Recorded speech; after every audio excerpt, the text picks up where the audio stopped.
Hola a todos los estudiantes de literatura. Pues este video es para los estudiantes de literatura algunos estudiantes de Estados Unidos pues me han pedido que resuma la obra de Don Quijote, que van a comenzar a estudiarla pronto, porque ya yo lo había hecho, pero que la tengo resumida como en 4 videos y ellos me han pedido que lo hiciera en uno solo. No es fácil, pero trataré. Me han dicho los temas principales que quieren que hable, así que allá va, vamos a tratar. Ok. Así que la pregunta va a ser, ¿por qué la obra de Don Quijote sigue siendo la mejor novela literaria? Gabriel García Márquez y Miguel de Unamuno han tratado de imitar la técnica de Cervantes, pero no la han podido superar, aunque en sus intentos han obtenido buenas obras. Dijo Alejo Carpentier. Alejo Carpentier es un escritor famoso cubano, que el autor del Siglo de las Luces y Viaje a la Semilla. Él dijo que de todas las obras maestras, Don Quijote es la obra cumbre, puesto que ha logrado una proeza de tipo técnico donde pudo reflejar o hacer que convivieran juntamente lo irreal con lo real, o lo real con lo irreal, creando a la vez un personaje, el Quijote. Un personaje de 4 dimensiones que vive en 2 dimensiones. Y hacer esto pues no es fácil. Y esto es algo que ningún escritor ha podido lograr. Me gusta argumentar que la metaficción cervantina influyó en el desarrollo de una conciencia literaria que desembocó en las técnicas modernas como el realismo mágico de muchos escritores latinoamericanos. Eso es tema para otro video y lo voy a hacer también porque están relacionados, ¿no? Algunos estudiantes de literatura me han pedido que resuma de diferentes maneras el libro que ya yo había resumido en 5 videos. Y estoy tratando de unificarlo en uno y más bien condensarme en lo que me preguntaron.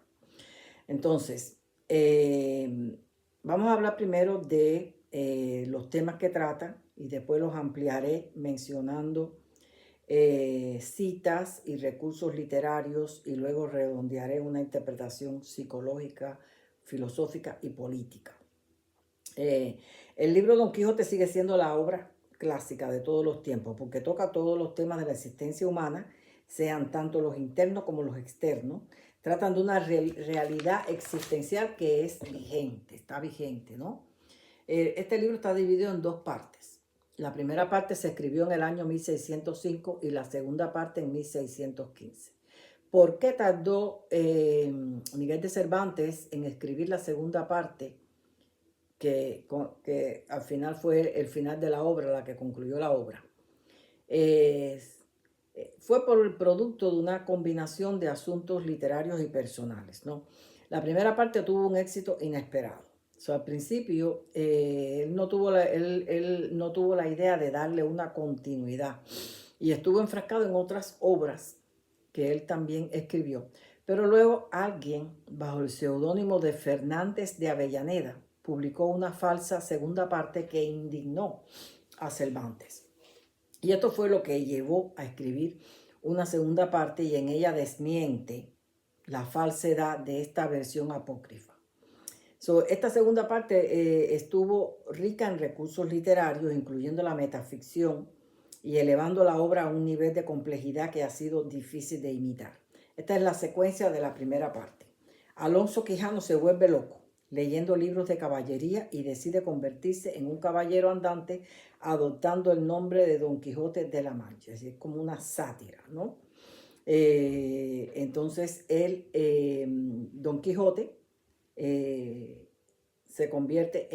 trata de convertirse en un caballero. Aquí sería bueno aclarar que son las novelas de caballería para entender esta sátira, ¿no? De la que él hace en la novela. En los siglos XV y XVI, con la imprenta inventada, y funcionando las novelas de caballería. Ya habían comenzado un público pudiente. Los precios fueron reducidos y alcanzables a un mayor número de personas y entonces estas novelitas de caballería se hicieron famosas. Y una de las más famosas que la menciona aquí en esta novela es la que se llama Amadís de Gaula. Amadís de Gaula. Estas novelas de caballería se refieren a los caballeros de la Edad Media, que narraban las hazañas de los héroes caballerescos en busca de aventuras, tenían un código de conducta y debían vivir de acuerdo con los principios morales más elevados. Entonces, para cumplir como caballeros debían tener valor y coraje, debían ser leales. El honor era un valor central. Debían mantener buena reputación y dignidad. La cortesía y el comportamiento noble era esencial. Debían ser protectores y defensores de las injusticias. Debían ser piadosos, practicar el amor cortés a través de sus actos heroicos y sacrificios. Deberían ser buscadores de aventuras, es como un Robin Hood. La armadura que portaban era símbolo de fortaleza. Tenían perfecta destreza en el uso de ellos. Tenían un caballo, un corcel o un caballo de guerra, símbolo de estatus, velocidad, poder. Tenían un escudero como sirviente fiel del caballero. Tenían, ¿qué cosa hacía el escudero? El escudero era como el asistente, ¿no? Que llevaba la comida, el que llevaba la cuenta, los gastos, el que se ocupaba de todas las cosas, que llevaba los medicamentos para cualquier emergencia en el camino, etc. Los caballeros tenían un nombre o un título que los identificara. Tenían una mujer amada, un amor no consumado, un amor platónico, una mujer que guía sus decisiones y hazañas. Y de esto se trataba las aventuras caballerescas que inspiró las novelas de caballería. Así Quijano, de leer tanto estas novelas, que en esa época llegó hasta ser motivo de burla, en una época donde el Renacimiento se imponía y las generaciones de esa transición de época ofrecían resistencia al cambio, iban cayendo las potencias que existían, pues surge esta novela donde un hombre llamado Don Quijote enloquece de tanto leerlas.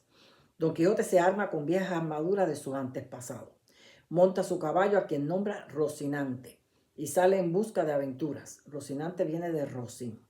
Se enfrenta a un grupo de mercaderes, sale herido y regresa a casa, después de ser ordenado caballero en una venta. Don Quijote, antes de ir a la casa, encuentra una venta o taberna y la confunde con un castillo. Este es uno de los episodios más cómicos, ¿no? Pero también simboliza un rito de los caballeros que se inician antes de ser ordenados. Porque es una tradición entre los caballeros medievales que antes de ser armado caballero, el aspirante debería velar por sus armas durante toda una noche. Eso representa una preparación espiritual, una prueba de determinación, de pureza y sacrificio de entrega a esa misión. Don Quijote hace lo mismo y le pide al tabernero que lo ordene. Pero llegan unos arrieros y echan a un lado sus armaduras y Don Quijote defiende esa solemnidad que él estaba ahí velando sus armas. El tabernero, sabiendo y reconociendo que ya lo que tenía Don Quijote era una locura, lo ordena inmediatamente, lo antes posible, busca a todos los que están allí para que lo ayuden y lo ordenan para que se vaya lo antes posible, antes de que le busque un problema con esos clientes. Y entonces, después que ya lo ordena, sale de regreso a casa. Este episodio es crucial para la secuencia narrativa de Don Quijote, mostrando cómo Don Quijote se pierde en su idealismo y cómo los demás personajes juegan con su locura. Él tiene una sobrina y un ama, ¿no? Y cuando regresa a casa, entonces junto la sobrina, su ama, junto con el cura y el barbero, queman los libros de caballería para evitar que la locura siga prosperando. Pero en el proceso el cura y el barbero seleccionan algunos libros para salvarlos, no los quieren quemar, mientras destruyen los otros. implica que hay algunos que valen la pena, pero la mayoría son vanos y critican a las novelas de caballería. Entonces, luego que Don Quijote se repone, busca a Sancho Panza, porque el tabernero le había dicho que un buen caballero tenía un buen escudero. Y entonces va a buscar a Sancho Panza, que era otro pobrete que vivía por ahí cerca, y lo pide que sea su escudero. Y juntos van a las aventuras. La primera batalla es contra los molinos de viento, resultando derrotados, ¿no? Este es uno de los episodios más emblemáticos y simboliza el choque entre la fantasía de Don Quijote y la realidad. También simboliza la lucha contra lo imposible y la lucha cíclica de los seres humanos, ¿no? Luego se encuentra unos monjes y los confunde con secuestradores y los ataca. Luego tiene un encuentro con un grupo de prisioneros y los libera, creyendo que actúa en nombre de la justicia. Sin embargo, estos galiotes no lo agradecen y lo atacan. Simboliza dos cosas, tanto la ingratitud como la justicia mal entendida, mientras que hay ingratitud porque la gente no agradece. Y a veces tratando de ayudar estamos siendo un obstáculo en la justicia, ¿no? Luego de este episodio, tiene un encuentro a duelo con un vizcaíno, el escudero de unas damas que se encuentra en su camino. Y hace duelo en honor de esas damas, resultando en una pelea que termina en un empate. Puede que simbolice la futilidad de aferrarse a ideales obsoletos o que sea una parodia a los duelos de caballería. El cura y el barbero, entonces, preocupados por Don Quijote, idean un plan para devolverlo a casa. Entonces viene la segunda parte del libro, la que escribió en 1615, y luego de enterarse de un apócrifo que le dio continuidad a su obra, esto fue lo que escribió. Don Quijote y Sancho Panza descubre que son famosos y que ya se ha publicado la primera parte de sus aventuras. Y esto inspira a Don Quijote a seguir con sus hazañas. Es en esta parte donde surge la falsa Dulcinea, ¿no? Realmente Don Quijote lo que ha visto es una campesina común y convencido de que un encantamiento ha convertido a su amada en una campesina, continúa su fantasía para rescatarla. Un duque y una duquesa, al enterarse de la locura de Don Quijote, deciden burlarse de él y de Sancho, ¿no? Ofreciéndole una serie de falsas aventuras, como hacer de Sancho gobernador de una ínsula ficticia, perdón, y engañar a Don Quijote con falsos encantamientos. Como parte de las burlas, Sancho es nombrado gobernador de una ficticia ínsula llamada Barataria. Pero cuando se da cuenta de lo complicado que es, renuncia. Toma un poquito de agua, perdón.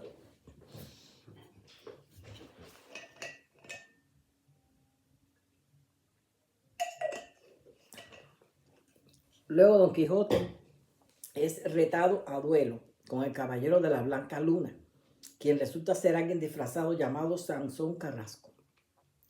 El caballero de la Blanca Luna le pide a Don Quijote que regrese a su aldea después que lo derrotó. Y Don Quijote, obligado por su honor, accede a su derrota y decide regresar.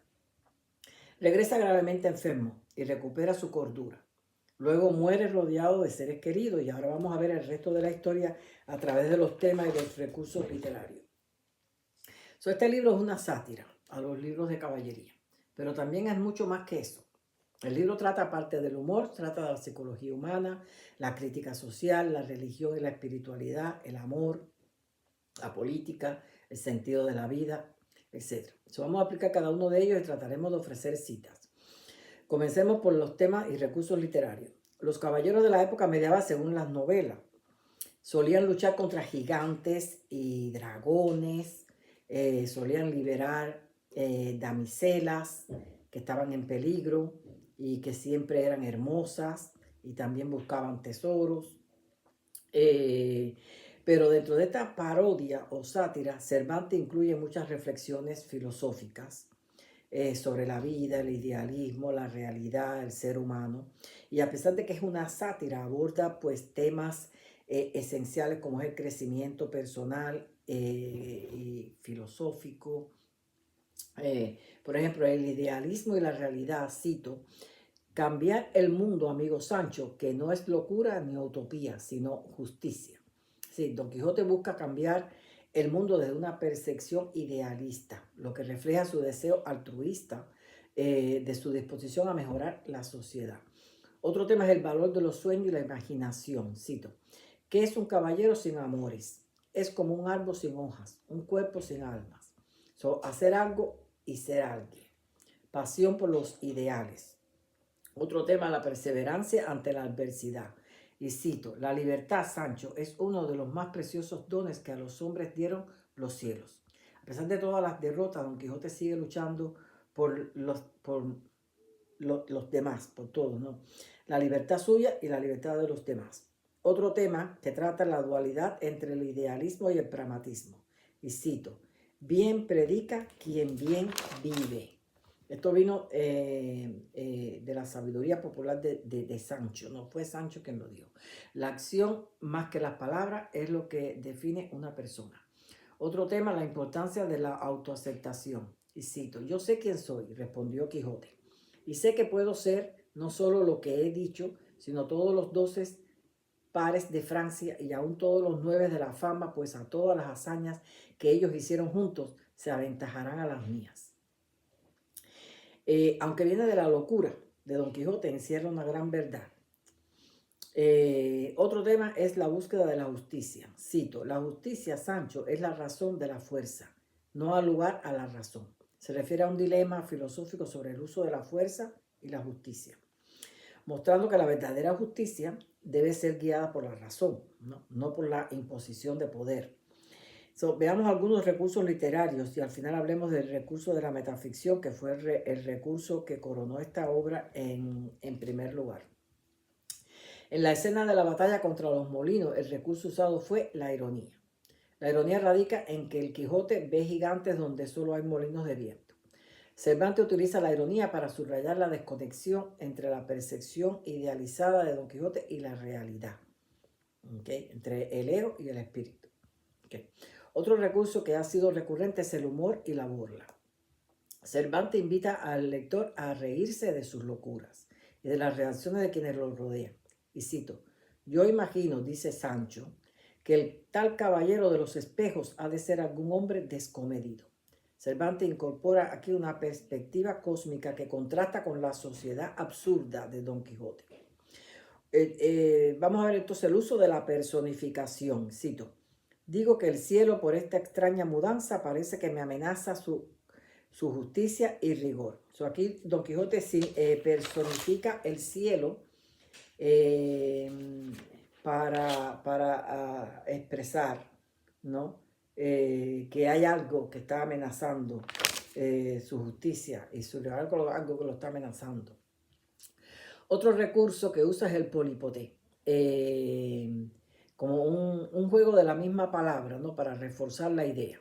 Y cito, el que lee mucho y anda mucho, ve mucho y sabe mucho. Hay otro polípote que dice, ¿qué puedo hacer sino hacer lo que hago? Y otro 3, y así, sí, el tercero, y así el poco dormir y del mucho leer se le secó el cerebro de manera que vino a perder el juicio. Sí, él usa en esta obra muchos polípotes que son como decir cantinfladas, ¿no? Pero que tienen un mensaje. Por último explicaremos la metaficción y luego otros temas finales, ¿no? Cervantes emplea la metaficción como un recurso literario complejo y muy vanguardista para su tiempo, ¿no? La metaficción es una historia dentro de otra. Si tú sueñas, estás soñando, eso es metaficción. Si haces un cuento introduciendo otro cuento dentro de ese cuento, pues eso es metaficción. Cervantes introduce esta idea haciendo ver que la historia de Don Quijote es una crónica historia escrita por Cide Hamete Berengeli y encontrada por el propio narrador, quien la introduce al castellano, creando una distancia entre el autor y el texto. Nos invita a cuestionar qué es real y qué es ficticio, ¿no? Esta ambigüedad es un reflejo de lo mismo que le sucede a Don Quijote, que no puede distinguir entre lo real y lo que hay en su imaginación caballeresca saturada de tantas novelas que leyó. Y también nos pasa a nosotros, como seres humanos, que a veces no sabemos distinguir los niveles de lo real, de lo irreal, de lo temporal, de lo eterno, etc. Cervantes usa esta metaficción también como un elemento humorístico. La idea de que el texto está incompleto, que los papeles se han volado y que fue escrito por un historiador árabe es parte del tono irónico y lúdico de la obra. La autoconciencia literaria le añade una capa de humor, y cito: así quedó Don Quijote en suspenso hasta que los papeles hallados me cuenten qué fue su destino. El narrador juega con la idea de que incluso él desconoce lo que ocurrirá a continuación, en un gesto irónico que revela el artificio del relato. El personaje de Don Quijote tiene varias dimensiones. La dimensión psicológica, es decir, hay una lucha constante entre lo que Don Quijote percibe y lo que realmente sucede. El personaje sufre las consecuencias de su distorsión de la realidad, mostrando un conflicto psicológico continuo, que es el conflicto también que tenemos nosotros, que hasta que no veamos la realidad como es, estamos viviendo en una ilusión, en el ego. Cito, es otro polípote. La razón de la sinrazón que a mi razón se hace, de tal manera mi razón enflaquece. El personaje evoluciona emocionalmente haciéndolo más tridimensional. Parece un simple loco, pero poco a poco se revela que su locura está motivada por un deseo de encontrar un sentido heroico en la vida, y cuando recobra entonces la cordura se da cuenta de la futilidad de la vida, añadiendo una dimensión trágica a su figura. Y cito: yo fui loco y ya soy cuerdo, fui Don Quijote de la Mancha. Fui Don Quijote de la Mancha y ahora soy Alonso Quijano el Bueno. Es decir, la verdadera identidad de él. Reconoce su locura y acepta la realidad, lo que lo convierte en una persona que no solo abarca lo heroico y lo cómico, sino también lo humano y lo trágico, que lo lleva entonces a una dimensión filosófica. La creencia en el código de honor caballeresco, ¿okay? Porque eso es una creencia, ¿no? Revela entonces su anhelo en un orden moral superior. Es decir, ese es el paralelismo, ¿okay? La creencia del código de honor caballeresco revela su anhelo en un orden moral superior, una forma de vida más noble, ¿no?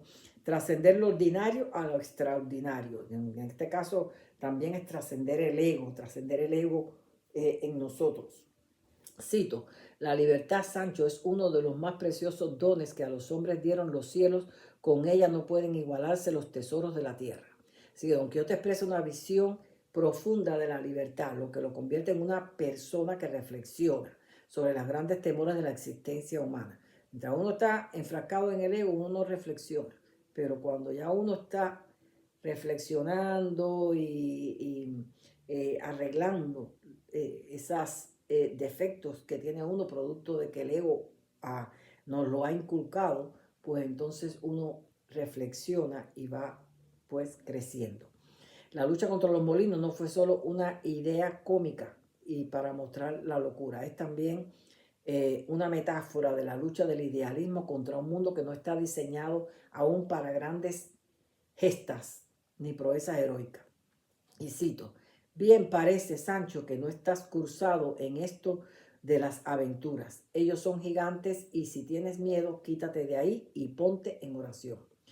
Más actualizado que esto, no hay ninguna cita en el libro. Miguel de Unamuno trató de imitar la metaficción de Cervantes en su novela Niebla, pero se enfocó más en el existencialismo. Recuerda que él es un escritor del siglo, del finales de... le llaman los escritores de la generación del 98 y que está hablando de 1898, siglo XIX. Reflejando en esta ruptura de la cuarta pared el juego de Cervantes entre autor, narrador y personaje. Eso lo logró Miguel de Unamuno. Aunque en la obra de Don Quijote se refleja como locura, también podríamos verlo como el ego, ¿no? El ego es una narrativa interna del hombre que no, que no ha identificado a su yo superior, es irreal, por tanto es limitada. Por tanto, igual que los protagonistas ficticios, pero que un día ocurre un despertar, ¿no? El ego y también la ficción que estudiamos la podemos trascender hacia una comprensión más auténtica de la existencia humana. A través de la risa y la ironía, Cervantes crea una crítica social y literaria también, mientras desarrolla complejamente a sus personajes. Ejemplo, Don Quijote exagera y distorsiona los códigos de caballería.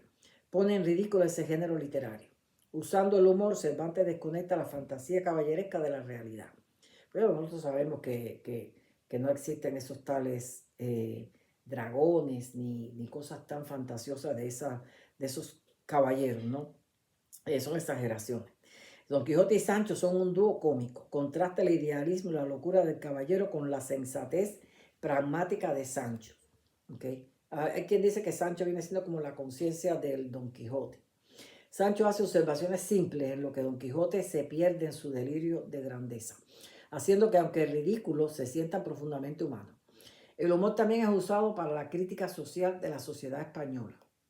Expone la justicia social, la burocracia, las falsas apariencias, el decaimiento de ciertos valores.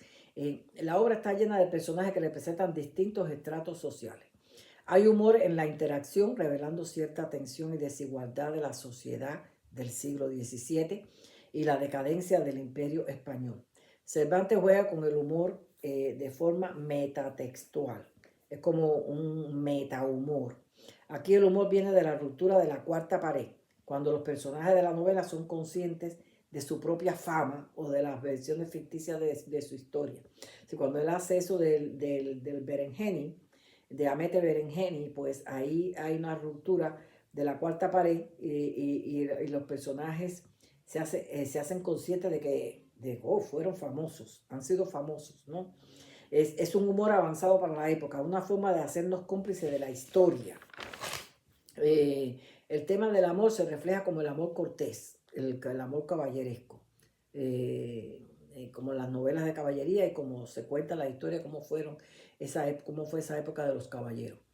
Él ve a una campesina y la hace su amada imposible, pero de pensamiento solamente. Esa es la Dulcinea, ¿no?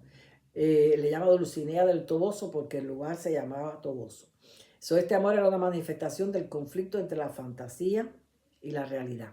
Al igual que una mujer amada impulsaba a los caballeros a buscar aventuras heroicas, Dulcinea del Toboso sería el motor de las aventuras de Don Quijote.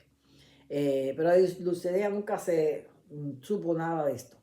Es decir, la campesina a quien él le llamó Dulcinea.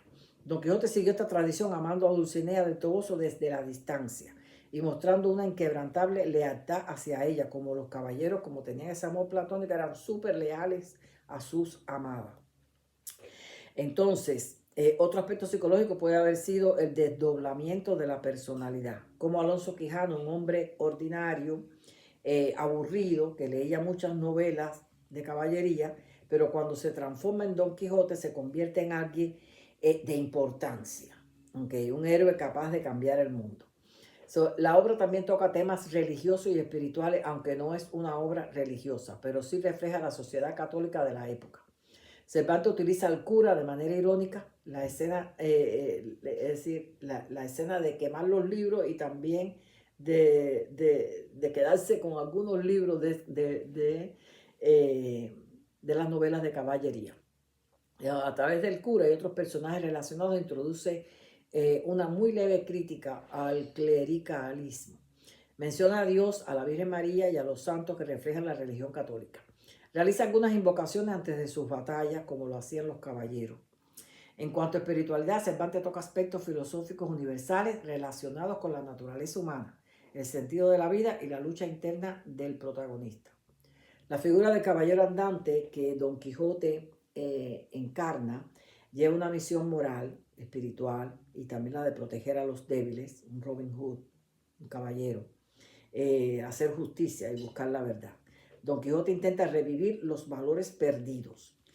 En cuanto al final del libro, tiene un final profundamente filosófico, ya que plantea una reflexión sobre los límites entre la locura y la cordura.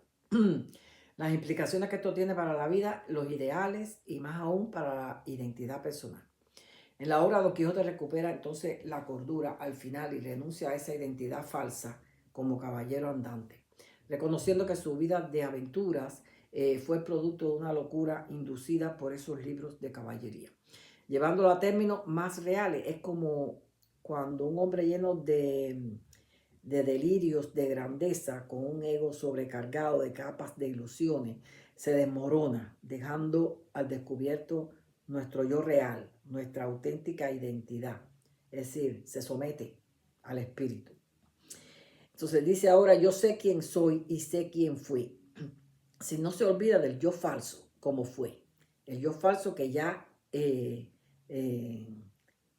lo detestamos, porque cuando uno trasciende, uno va trascendiendo todas las capas del ego. En cada capa que uno trasciende, uno va mirando el yo auténtico, que es el que resuena con uno, el que lo hace a uno feliz.